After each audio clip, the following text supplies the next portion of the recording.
सभी बहन भाइयों को जय मसीह की। मेरे प्रियो, आज हम बात करेंगे फिलिपियों की पत्री उसका 4 अध्याय 4 आयत में जब हम पढ़ते हैं, जहाँ पर संत पौलुस ने फिलिपियों की कलीसिया से कहा कि प्रभु में सदा आनंदित रहो। मैं फिर कहता हूँ आनंदित रहो। मेरे प्रियो, आप संसार की जो चीजें हैं, वस्तुएं, आप उसके द्वारा सदा आनंदित नहीं रह सकते। आप दुख भी झेलते हो, परेशानियों भी झेलते हो, आपके ऊपर मुश्किलें भी आती है, लेकिन आप सदा आनंदित नहीं रह सकते इस संसार में। लेकिन जहाँ पर संत पौलुस एक सीक्रेट बता रहा है कि प्रभु में सदा आनंदित रहो। आप प्रभु में सदा आनंदित रह सकते हो। मेरे प्रियो, जब 70 चेले प्रभु यीशु मसीह के पास आए दुष्ट आत्माओं को निकाल कर, लोगों को चंगा करके, तो प्रभु यीशु मसीह के पास बड़े आनंद से आए। तो प्रभु यीशु मसीह ने उन्हें कहा कि इस बात से आनंदित मत हो कि दुष्ट आत्माएं तुम्हारे बस में की गई, लेकिन इस बात से आनंदित हो कि तुम्हारा नाम स्वर्ग में लिखा गया है। मेरे प्रियो, जब आप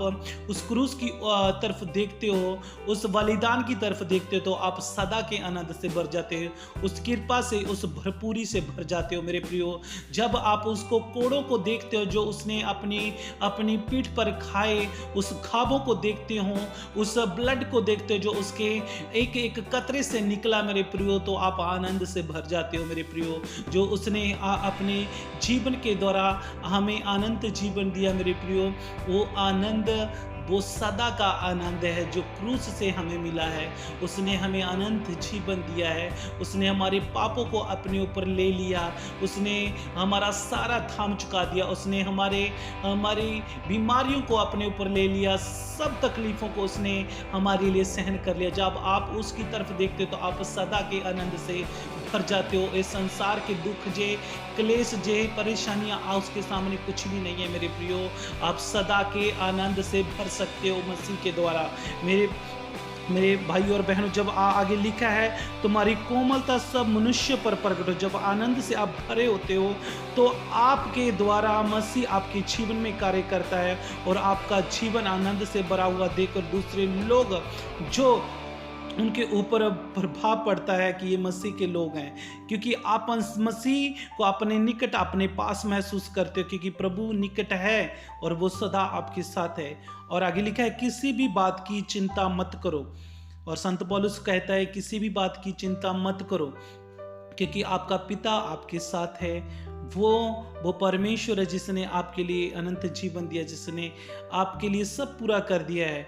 अपनी चिंता को उस ऊपर डाल दो और किसी की बात की चिंता मत करना, परंतु हर एक बात में तुम्हारे निवेदन, प्रार्थना, विनती के द्वारा धन्यवाद के साथ परमेश्वर के सम्मुख उपस्थित की जाए। यहाँ पर संत पौलुस कहता है, आपने किसी भी बात की चिंता नहीं करनी, लेकिन आपने हर बात में तुम्हारे निवेदन जो परमेश्वर के सामने रखने हैं, जो आपने प्रार्थनाएं रखनी है, जो विनती रखनी है, आपने वो धन्यवाद के साथ परमेश्वर के सम्मुख उपस्थित की जाए।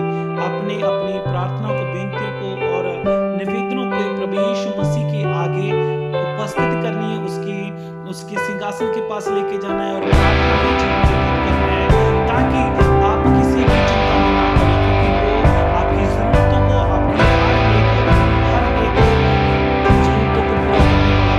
जब आप अपनी उसकी उपस्थिति में जाओगे तो आपकी वो सारी चिंता को पूरा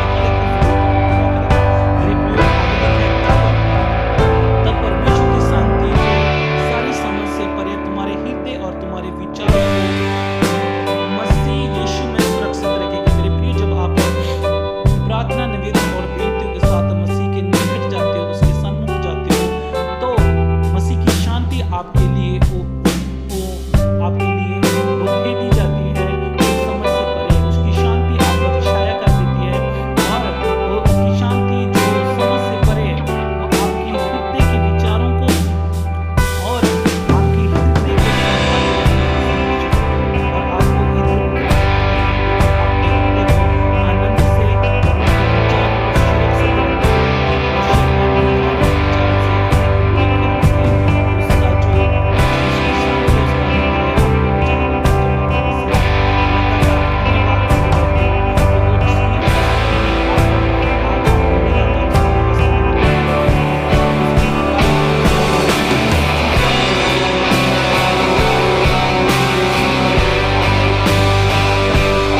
चिंता से मुक्त हो सकते हो, कैसे आप अपनी प्रार्थना और बेनतियों के साथ परमेश्वर के सन्मुख और जा सकते हो, और उसकी शांति में कैसे बने रह सकते हो, और कैसे अपनी सुरक्षा को बनाए रख सकते हो। मेरे प्रियो, यहाँ पर संत पौलुस जो है, जो फिलिपियों की कलीसिया से यही बताना चाहता था। मेरे प्रियो, इस वचन के द्वारा प्रभु आपको बहुत सी आशीष दे, और इस वचन को आमीन लिखें और एक दूसरे के साथ शेयर करें, और हमारे चैनल को सब्सक्राइब करें। आपको बहुत सी आशीष मिले। आमीन।